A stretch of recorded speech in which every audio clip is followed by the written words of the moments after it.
In a subtle manner, it begins to feel real, as if something that was only an idea is gradually taking shape. The first foldable iPhone from Apple doesn't appear to be attempting to do everything at once. Rather, everything seems well considered and well chosen, as if every little choice had a purpose. This device is anticipated to be eSIM only with no physical SIM tray at all, according to a known leaker. That in and of itself reveals a lot about Apple's future plans. More space conserved, a cleaner interior, but a change that not everyone will embrace right once. Apple is apparently adamant about maintaining a discrete camera control button even though the company is pushing for an incredibly tiny design, even thinner than the iPhone Air when unfolded. And not for no other reason. It's an easy concept. Foldable phones can be large and inconvenient at times.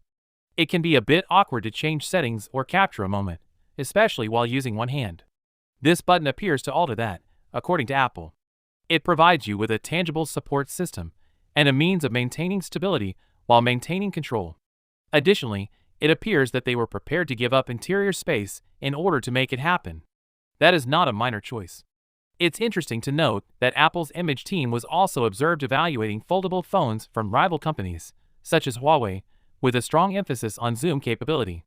However, Apple may be holding back in this case rather than matching everything. The first foldable as of right present, the iPhone is anticipated to have only a wide and ultra-wide camera and no telephoto lens. While gadgets such as the Samsung Galaxy Z Fold 7 advocate for a complete triple camera configuration, Apple appears to be striking a different balance. Making things seem right is more important than having everything.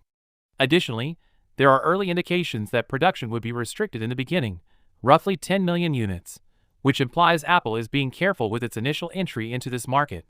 It is anticipated that the price will be firmly in the premium range, making it one of the priciest iPhones ever made. Something that was discussed but never truly brought to reality. And just that change alters everything.